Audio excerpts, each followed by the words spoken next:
Hello lovely people, it's one of the most wonderful times of the year.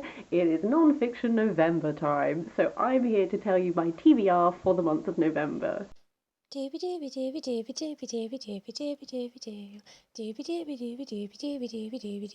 Vlogs. Non-fiction November is a reading initiative that is geared towards just getting people to read a little bit more non-fiction than they normally would.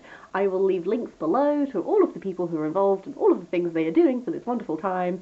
They have given 4 prompts that you can sort of gear your reading around should you wish, and I love a good prompt. For the 4 words, I've got 2 books for each word. I'm potentially not going to read all of these necessarily, and I might go a bit rogue, as I am wont to do, but I just thought it was a nice idea to give myself some variety and that sort of thing. So, I'm going to kick things off with the first word, which is time. The first book I have for time is The Ways of My Grandmothers by Beverley Hungry Wolf.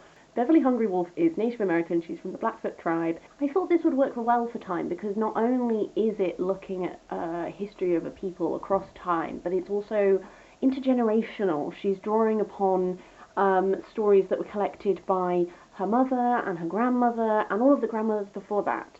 So this is one that I don't know a huge amount about other than that, but I'm really looking forward to diving in and discovering a bit more about. My other book for time is A Song Flung Up to Heaven by Maya Angelou. I've been working my way through Maya Angelou's autobiographies. I just think they're wonderful. Each one explores moments of her life so well. Not only are they beautifully written, but I feel like they do a really good job of really immersing you in that time and that place and where she herself was at and that sort of thing, as well as giving you a glimpse of these wider times that she was involved with. I just think it's such a wonderful autobiography series, and I think she's absolutely a beautiful writer. So I just thought another one that is perfect for time, and I'm really looking forward to diving into it. The prompt after that is movement, and I've gone down 2 sort of different routes for this. So the first book I have for that is Sea People by Christina Thompson, which is In Search of the Ancient Navigators of the Pacific. So this is looking at the Polynesian Triangle, and it's looking at the people who first settled these and how they got there. So I went for movement in a way of how these people went out and voyaged and found these islands and that sort of thing. The back says that it's a mix of history, geography, anthropology, and the science of navigation. And I think it sounds so intriguing. I've been really wanting to learn more Polynesian history because it's an area of history, along with many others, of which I am sorely lacking. So I'm very excited to dive into this, and I just thought this idea of movement and this idea of exploration and searching and discovery might be quite a good little route to go down. My other one for movement is going from the concept of art movements, so movements in art history, and that's The Last Pre-Raphaelite, Edward Burne-Jones and the Victorian Imagination by Fiona McCarthy. I really enjoyed Fiona McCarthy's biography of William Morris. I thought it was absolutely fantastic. This is a similar thing, but for Edward Burne-Jones. It's a bit of a chunky beast.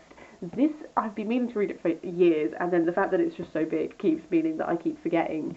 But it's an exploration of this art movement as a whole, but through the lens of Burne-Jones himself, and I really like books that do that, that sort of tell me this wider history, but focus me and ground me in a particular person. I love the Pre-Raphaelites. I don't know the hugest amount about Burne-Jones, so I'm excited to sort of discover more about him than I have got him as like a side figure in some of the other books that I've read, but not as like the focal point, so that will be interesting.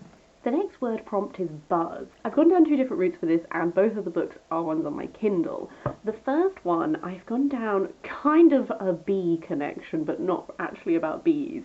So I've gone for Queen Bee's 6 Brilliant and Extraordinary Society Hostesses Between the Wars by Sian Evans, which is looking at this time between World War I and World War II, and the effect that World War I had on sort of changing class dynamics and like social hierarchies and stuff.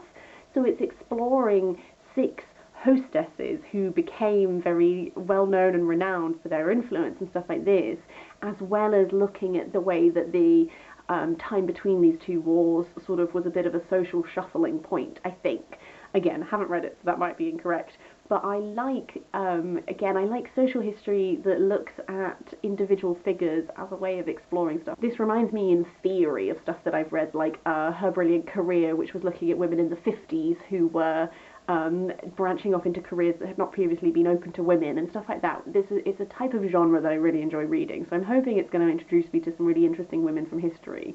The other one I went for is a book that I heard a lot of buzz about when it came out, and that I personally was very excited for, and I can't believe I haven't read it yet. But that's Dead Famous by Greg Jenner. Greg Jenner is a historian who is best known for being the historical consultant on the Horrible Histories TV series. I love his stuff. I think he's really great. And Dead Famous is a history of celebrity, and that in itself sounds so enticing to me. So we're tracing through history and seeing how our idea of celebrity has grown and changed, and people who, like for example, I can think of a number off the top of my head who probably will be explored in this book, like maybe Georgiana, Duchess of Devonshire, stuff like that.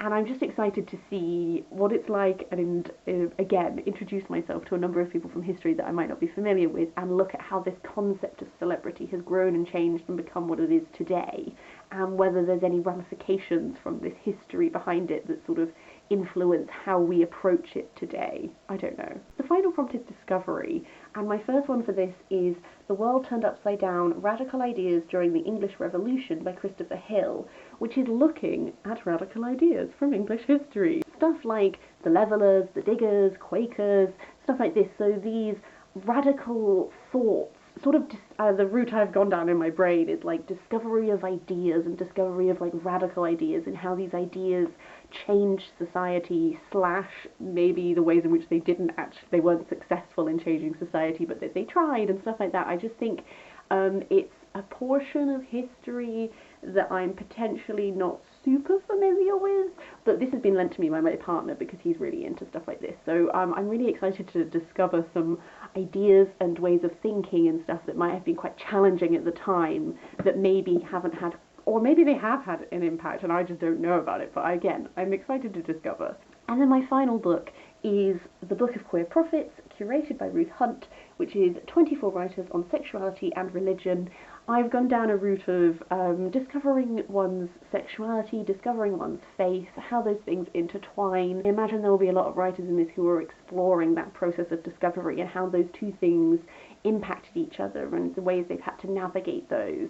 There's a whole bunch of different contributors from this who all follow different faiths, and again, I'm just excited I like getting these glimpses of personal journeys, especially in regards to sexuality. I find it really interesting to just compare all of the myriad of experiences that people who share this umbrella term have all had that makes them so unique, and then equally the things that are sometimes quite universal between these experiences. It's something I find really interesting, and I'm really, really excited for this one particularly. She says that. I think I've ended every single one of these with, I'm really excited. Because I am, because non-fiction November is a wonderful time of year. So yes, these are all the books that I am currently planning on reading. I tend to get halfway through like a reading TBR, and then I go a little bit rogue and I just pick up whatever I fancy instead. So my wrap-up could be a little bit different. But I would love to know if you're taking part in Non-Fiction November. Is there anything in particular you're planning on reading? Equally, have you read any of these? Did you like them? I would love to know. All this and more, please do leave a comment down below. I would love to hear from you. But otherwise, I will wish you a lovely day, and I'll see you next time for something different.